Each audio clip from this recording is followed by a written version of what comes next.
O livro de Ruth. Introdução. Autoria. A tradição talmúdica e da própria Igreja sugere que Samuel seja um dos possíveis autores da obra. Entretanto, as dificuldades em aceitá-lo como escritor de Juízes ocorrem, por exemplo, em função da citação de Davi, capítulo 4, versículos 17 e 22, o que faz presumir uma data muito posterior. Além disso, o estilo literário do hebraico bíblico antigo usado em Ruth leva a crer que o livro tenha sido escrito no período da monarquia em Israel. Propósitos. O livro proporciona um vislumbre das vidas de pessoas comuns, ainda que tementes a Deus, durante o turbulento período dos juízes. A obra é um verdadeiro oásis de fidelidade em um tempo e numa terra marcados pela idolatria e deslealdade. O autor focaliza a devoção inabalável, fiel e altruísta de Ruth para com Noemi, que ficara arrasada. Capítulo 1, versículos 16 e 17, capítulo 2, versículos 11 e 12, capítulo 3, versículo 10 e capítulo 4, versículo 15. E a generosidade que Boaz demonstrou de forma prática a essas duas viúvas. Capítulos 2 ao 4. Apresenta exemplos notáveis de indivíduos que concretizam seus ideais e missões em amor sacrificial, que é o resumo do grande mandamento da Torá, Lei de Deus. Levíticos, capítulo 19, versículo 18, de acordo com Romanos, capítulo 13, versículo 10. Esse amor leal e abnegado reflete ainda o próprio amor do Senhor, unindo de modo maravilhoso as ações do homem com as de Deus. Capítulo 2, versículo 12, em relação a capítulo 3, versículo 9. Na benevolência divina, essas vidas são abençoadas e passam a ser também uma bênção. Curiosamente, quem reflete com tanta clareza, simplicidade e lealdade o amor de Deus não é um homem judeu, como se esperaria, mas uma mulher moabita. Contudo, sua total fidelidade à família israelita em que foi acolhida por casamento e sua devoção total ao Deus de sua sogra destacam-na como uma verdadeira filha de Israel, ancestral digna de Davi e dos patriarcas que receberam a promessa e a aliança de Javé. Exemplifica de modo marcante a máxima de que a participação no reino vindouro de Deus é determinada não por sangue, tradição ou nascimento, mas por ajustarmos a vida à vontade de Deus mediante a obediência que vem pela fé. Romanos capítulo 1, versículo 5.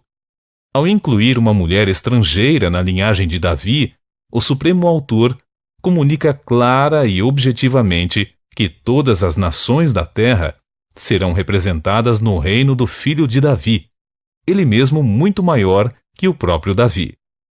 O livro de Ruth, ao publicar esse episódio significativo da vida dos antepassados de Davi, lança luz sobre a missão dele na história da redenção universal, sendo este um conceito-chave em toda a narrativa da obra.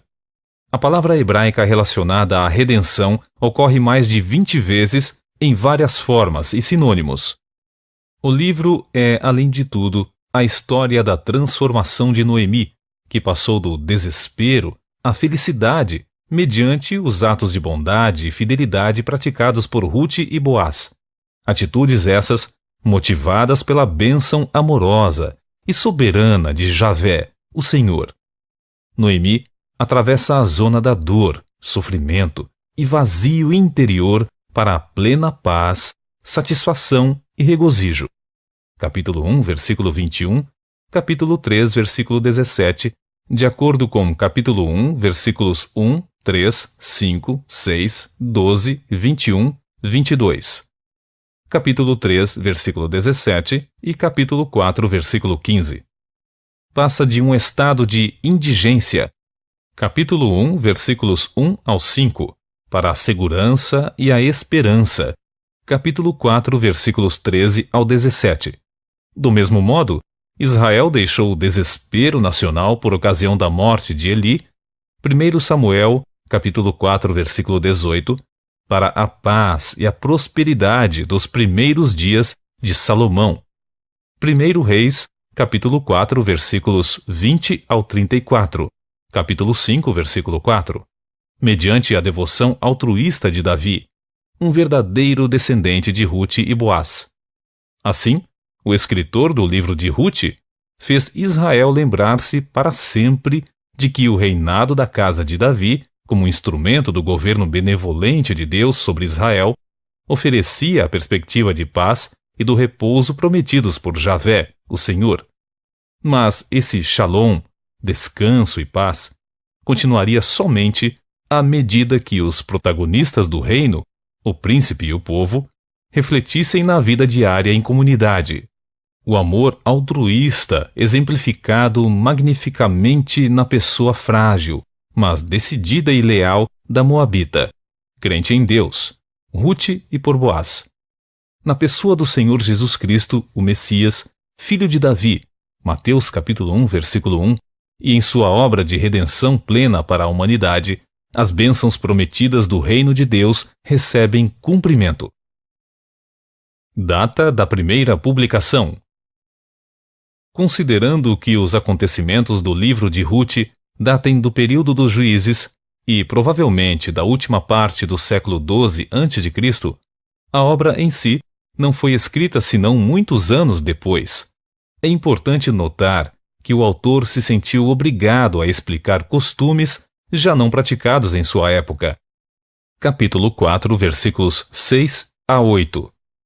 Os últimos versículos do livro apresentam a descendência de Rute apenas até o rei Davi, sugerindo fortemente que o Sefer, rolo, livro, foi redigido durante o seu reino. Se tivesse sido escrito mais tarde, seria de se esperar que a genealogia se estendesse pelo menos até Salomão. Sendo assim, é razoável que se considere a data da primeira publicação do livro de Rute por volta do ano 1000 a.C. Esboço geral de Rute. Primeiro, a firme e leal decisão de Rute, capítulo 1, versículos 1 ao 22. A procedência estrangeira de Rute, capítulo 1, versículos 1 ao 5. B. A sua escolha decidida e fiel, capítulo 1, versículos 6 ao 18. C. Sua chegada a Belém, capítulo 1, versículos 19 ao 22. Segundo, os direitos de Rute. A. Seu direito de respigar, capítulo 2, versículos 1 ao 3. B.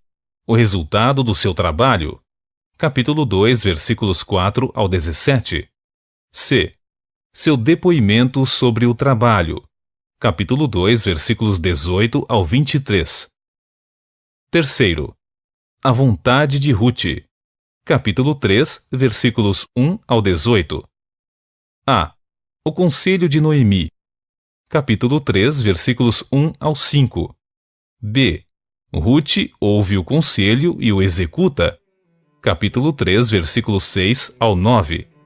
C.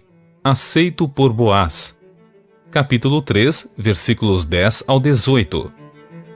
Quarto, o destino de Rute, capítulo 4, versículos 1 ao 22.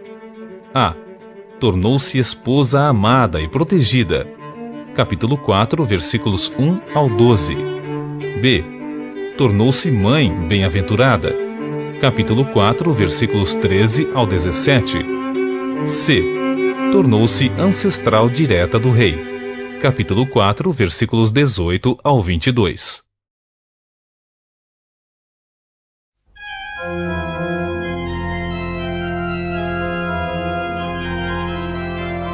O livro de Rute, capítulo 1. A família de Noemi em Moabe. No tempo em que os juízes governavam sobre o povo israelita, sobreveio grande escassez de alimentos em toda a terra de Israel. Por este motivo, um certo homem de Betlehem, Belém, cidade da região de Iehudá, Judá, partiu com sua esposa e seus 2 filhos, a fim de morar, ao menos por algum tempo, nas terras de Moabe. Esse homem se chamava Elimeleque, sua mulher Naomi, Noemi, e seus 2 filhos Malom e Quilion. Eram efrateus de Belém de Judá. Chegando aos campos de Moabe, ali se estabeleceram. Algum tempo se passou e Elimeleque veio a falecer, e Noemi ficou apenas na companhia de seus 2 filhos solteiros. Logo depois se casaram, e suas esposas eram jovens moabitas, uma chamada Orfa e a outra Ruth, e permaneceram nestas terras por uns 10 anos. E aconteceu que Malom e Quilion também morreram, e Noemi ficou só, sem os filhos e viúva. O regresso para Belém. Um dia Noemi soube em Moabe que o Senhor visitara seu povo provendo-lhe boas colheitas. Então ela se aprontou para deixar Moabe com as suas noras. Elas partiram dos campos de Moabe com o objetivo de voltar para Judá.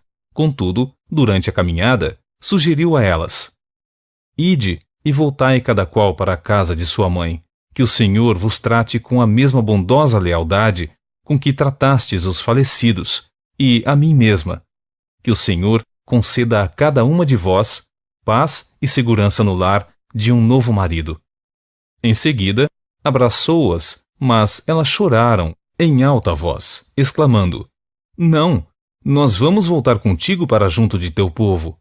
Noemi, porém, lhes encorajou: Voltai, minhas filhas, porque havereis de me acompanhar. Porventura trago ainda em meu seio filhos que possam vir a ser vossos maridos? Retornai, minhas filhas, parti, pois estou velha demais para tornar a casar-me. E mesmo que eu pudesse dizer: ainda existe para mim esperança, esta noite mesmo estarei com meu marido e conceberei filhos. Esperaríeis por eles até que crescessem? Renunciaríeis à vida conjugal? De modo algum, minhas filhas. É grande a minha amargura por vossa causa, pois a mão do Senhor pesa sobre mim. Elas prantearam outra vez em alta voz. Depois, Ofra abraçou sua sogra e lhe deu um beijo de despedida.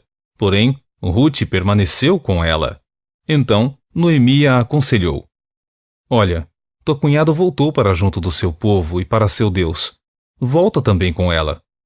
Ao que lhe respondeu Ruth: Não insistas comigo para que te abandones e deixe de seguir-te, pois aonde quer que fores, irei eu, e onde quer que pousares, ali pousarei eu. O teu povo é o meu povo, o teu Deus é o meu Deus. Onde quer que morreres, morrerei eu, e aí haverei de ser sepultada. Que o Senhor me castigue como lhe aprouver, se outro motivo, que não seja a morte, me separar de ti. Então, Noemi compreendeu o quanto Ruth estava decidida a seguir em sua companhia, e por isso não se opôs mais a ela. Partiram, pois, as duas, e chegaram a Belém. Assim que chegaram à cidade, ocorreu ali certo alvoroço por causa delas, e as mulheres da cidade comentavam: Será que esta é Noemi?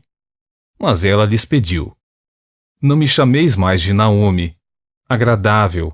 É mais próprio que meu nome seja Mara, amarga, porquanto Shaddá, o Todo-Poderoso, me tratou com amarguras. Parti destas terras com as mãos cheias, e o Senhor me traz de volta de mãos vazias. Por que, então, haveríeis de me chamar Noemi, quando o Senhor se mostrou desfavorável à minha pessoa, e Shaddá me trouxe desgraça? Foi assim, portanto, que regressou Noemi, tendo consigo sua nora Ruth, a Moabita, que veio dos campos de Moabe. Elas chegaram a Belém no início da temporada de ceifa da cevada. Capítulo 2. Ruth nos campos de Boaz. Noemi tinha um parente por parte do seu marido, um homem rico e influente. Ele pertencia ao clã de Elimeleque, o esposo falecido de Noemi, e seu nome era Boaz, valente. Certo dia, Ruth, a Moabita, sugeriu a Noemi: Permite que eu vá ao campo respigar. colher as espigas que caírem de algum segador generoso. Ela concordou. Vai, minha filha. Então, Ruth partiu e começou a recolher as espigas que iam caindo e ficando para trás dos ceifeiros. Sem perceber, adentrou à parte da plantação que pertencia a Boaz, que era da família de Elimeleque. Naquele exato momento, Boaz estava chegando de Belém e saudou os ceifeiros com a paz do Senhor. Que Javé esteja convosco. Diante do que eles responderam: Que Javé te abençoe. Então, Boaz indagou ao capataz dos ceifeiros: A quem pertence aquela jovem? E o servo, capataz dos ceifeiros, respondeu: Esta jovem é moabita, que voltou com Noemi dos campos de Moabe. Ela me rogou que a deixasse caminhar atrás dos segadores, recolhendo as espigas que fossem caindo dos feixes de trigo. E assim, ela está trabalhando desde bem cedo até agora, e só parou um pouco sob o abrigo para recompor as forças. Falou então Boaz a Ruth: Ouça com atenção, minha filha. Não vás espigar no outro campo. Não te afastes daqui, mas fica na companhia das minhas servas. Observa o terreno que os homens estiverem ceifando e vá atrás deles. Eis que já ordenei aos rapazes que não te incomodem. Quando tiveres sede, vai procurar os cântaros e bebe da água que os meus servos trouxerem para saciar a sede dos trabalhadores. Diante destas palavras, Ruth, prostrando-se com o rosto rente ao chão, exclamou: Por que encontrei favor a teus olhos, a ponto de o Senhor se importar comigo, apenas uma estrangeira em tuas terras?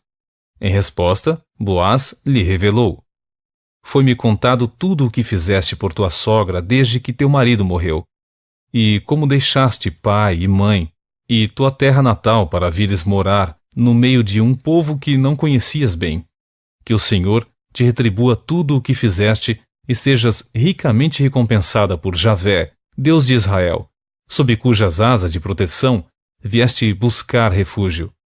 Então Ruth declarou a Boaz: Possa eu continuar a ser tão bem acolhida assim, meu senhor? Tua atitude gentil e tuas palavras encorajadoras animaram esta tua serva, ainda que eu mereça menos do que uma de tuas servas. Mais tarde, na hora da refeição, Boaz convidou Ruth: Vem cá, come deste pão e tempera teu bocado no vinagre. Ela então se aproximou, sentou-se na companhia dos segadores e Boaz lhe ofereceu grãos tostados. Ela comeu até ficar satisfeita, e ainda sobrou. Quando Ruth se levantou para seguir seu trabalho de coletar espigas, Boaz ordenou aos empregados: Deixai-a respigar também entre os feixes, e não a repreendeis. Ao contrário, quando estiverdes colhendo, separai algumas espigas dos feixes e deixai que caiam a fim de que ela possa recolher, e não a censureis. E assim, Ruth catou espigas no campo até o pôr do sol. Depois, bateu e debulhou os grãos das espigas que havia ajuntado, cerca de 1 efa, mais de 25 quilos de cevada. Ruth carregou toda a cevada que havia conseguido e voltou para o povoado, e sua sogra observou o quanto ela tinha recolhido. Ruth também entregou à sua sogra uma parte da comida que lhe sobrara no almoço. Então, Noemi questionou-lhe: Onde espigaste hoje? Onde trabalhaste? Que Deus abençoe aquele que por ti teve consideração. E Ruth passou a contar a Noemi que havia trabalhado na plantação de um homem chamado Boaz. Ao que Noemi declarou: Que Javé, o Eterno, abençoe Boaz, porquanto é uma pessoa que não cessa de praticar atos de justiça e misericórdia para com os vivos e com os mortos. E acrescentou: Esse homem é nosso parente próximo, é um dos que tem sobre nós o direito de resgate. E Ruth, a moabita, continuou: Pois ele pessoalmente me disse: Fica com meus ceifeiros até que terminem toda a minha colheita. Então Noemi aconselhou a sua nora Ruth: É bom, minha filha, que estejas na companhia das servas deste homem, pois em qualquer outra lavoura correrias o perigo de ser molestada. Sendo assim, Ruth permaneceu entre as servas de Boaz para catar espigas, até que se encerrasse a temporada das colheitas de cevada e de trigo, e continuou morando com sua sogra. Capítulo 3. A bondade e justiça de Boaz. Certo dia, Noemi disse a Rute, sua nora: Minha filha, é meu dever buscar-te um lar seguro para a tua felicidade. Boaz, senhor das servas com quem estiveste, é nosso parente próximo. Sei que esta noite ele estará debulhando a cevada na eira. Lava-te, pois, e perfuma-te. Põe teu manto e desce a eira, mas não te deixes reconhecer por ele, até que ele tenha acabado de comer e beber. Quando ele se retirar para dormir, observa o lugar em que está deitado. Então entra, descobre seus pés e deita-te. Ele te dirá o que deves fazer. Então Rute anuiu, dizendo: Farei tudo como me orientaste. Ela desceu ao terreno onde se limpavam as espigas e fez exatamente como a sua sogra a instruíra. Boaz comeu e bebeu até ficar um tanto alegre e foi deitar-se junto de um monte de cevada. Pouco mais tarde, Rute aproximou-se sem ser notada, descobriu os pés dele e deitou-se. No meio da noite, o homem acordou de repente e se assustou ao ver uma mulher deitada a seus pés. Quem és tu? Indagou ele. Sou sua serva, Rute, replicou ela, e lhe rogou: Estende teu manto sobre a tua serva, porquanto és nosso parente chegado e tens o dever de nos resgatar. E Boaz lhe respondeu: Bendita sejas por Deus, minha filha. Este teu novo gesto de lealdade e generosidade excede o primeiro em relação à sua sogra, pois preferiste não procurar um homem mais jovem, fosse rico ou fosse pobre. Portanto, minha filha, não tenhais medo. Far-te-ei tudo quanto me pedires, pois todos os habitantes desta cidade sabem que és uma mulher virtuosa. Ora, de fato eu tenho responsabilidade de resgate, mas há um outro parente ainda mais próximo do que eu. Sendo assim, passa a noite aqui e amanhã cedo, se ele quiser assumir o direito de proteger-te, muito bem, que ele te resgate. Todavia, se, pelo contrário, ele não quiser te resgatar, eu ficarei com essa responsabilidade. Juro pelo nome de Deus, Javé. Agora, pois, volta a deitar-te e descanse até o raiar do dia. Rute adormeceu de novo aos pés de Boaz até a alvorada e levantou-se antes do clarear do dia, a fim de não ser reconhecida. E Boaz falou consigo mesmo: Não convém que se saiba que esta mulher esteve na eira. Por isso orientou-lhe Boaz: Estende o manto que te cobre e segura-o firme. Ela estendeu sua capa sobre o chão e a segurou, e ele despejou sobre a capa 6 medidas de cevada, mais de 20 quilos, e lhe pôs às costas. E ela retornou ao povoado. Assim que Rute retornou à casa de sua sogra, esta lhe perguntou: Como estás, minha filha? O que se passou? Rute contou-lhe então tudo o que aquele homem tinha feito por ela, e acrescentou: Estas 6 medidas de cevada foi ele quem deu, dizendo-me: Não voltarás de mãos vazias para junto de tua sogra. Então Noemi assegurou a Rute: Fica tranquila, minha filha, até saberes como terminará tudo isso. Com certeza este homem não descansará enquanto não solucionar ainda hoje esta questão. Capítulo 4. O resgate de Noemi e Rute. Entrementes, Boaz subiu à praça que ficava ao lado do portão da cidade e sentou-se ali. Coincidentemente, passava por ali o resgatador, aquele parente mais próximo que ele havia mencionado a Rute. Então, Boaz o chamou. Olá, meu amigo. Chega aqui e assenta-te ao meu lado por um pouco. O homem se aproximou e sentou-se. Boaz reuniu 10 homens da cidade e também os convidou. Sentai-vos aqui, conosco. E eles se sentaram. Então, declarou ao homem que tinha primeiro o direito de resgate: Noemi, aquela nossa parente que voltou dos campos de Moabe, quer vender a parte do terreno que pertencia a nosso irmão Elimeleque. Resolvi, portanto, informar-te o assunto na presença de alguns representantes do povo e sugerir-te que adquiras o terreno. Se desejares resgatar esta propriedade, resgata-a. Se não, rogo-te, responde para que fique esclarecido e seja do conhecimento de todos. Pois ninguém mais tem este direito de resgate a não ser tu, e depois de ti, eu. Prontamente o homem retrucou: Sim, eu quero exercer meu direito. Contudo, Boaz lhe preveniu: No dia em que adquirires esse campo das mãos de Noemi, estarás igualmente recebendo Rute, a Moabita, a mulher daquele que morreu, a fim de perpetuar o nome do falecido sobre seu patrimônio. Então respondeu o que tinha o dever de resgate em primeiro lugar: Assim não posso assumir o meu direito, pois estaria colocando em risco todos os meus bens e propriedades. Declino do meu direito a teu favor. Podes exercer tu meu direito de resgate, pois eu não posso fazê-lo. Ora, antigamente em Israel, para que a lei do resgate e a transferência de propriedade fossem válidos, a pessoa tirava a sandália dos pés e dava ao outro, e assim oficializavam os acordos e negócios em Israel. Portanto, assim que o resgatador declarou a Boaz: Adquire-a, pois, tu mesmo, tirou uma de suas sandálias.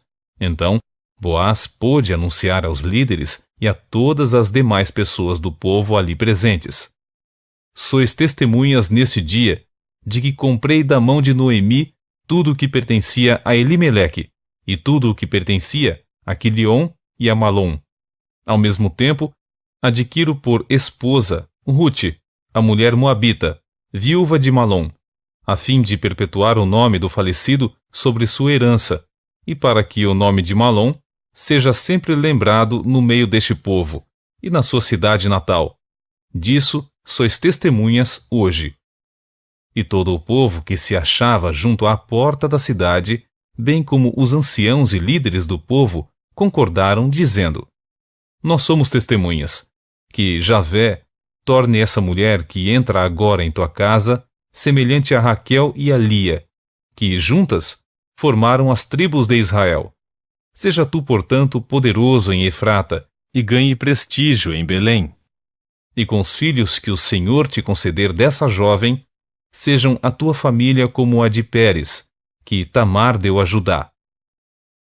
Boaz casa-se com Rute. Então Boaz casou-se com Rute, e ela tornou-se sua esposa. Boaz a amou e tiveram relações sexuais. O Senhor os abençoou, e Rute engravidou, e deu à luz um filho. As mulheres comentaram com Noemi: Bendito seja Javé, que não te deixou sem alguém para te resgatar. Que o nome do teu neto seja célebre em Israel. Este menino te abençoará com nova vida, e te sustentará e consolará na velhice, porquanto é filho de tua querida nora, que muito te ama, e que te é melhor do que 7 filhos. Noemi tomou o menino em seu colo e passou a cuidar dele como se lhe fora mãe. Assim que as mulheres da vizinhança viram o menino, exclamaram: Eis que Noemi tem um filho. E lhe deram um nome chamando-o de Obed. Este foi o pai de Ishai, Jessé, que, por sua vez, se tornou pai de Davi. A genealogia de Davi. Esta, pois, é a história da posteridade de Pérez até Davi. Pérez gerou Esrom. Esrom gerou Rão. Rão gerou Aminadab. Aminadab gerou Naasson. Naasson gerou Salmão. Salmão gerou Boaz. Boaz gerou Obed. Obed gerou Jessé. E Jessé gerou Davi.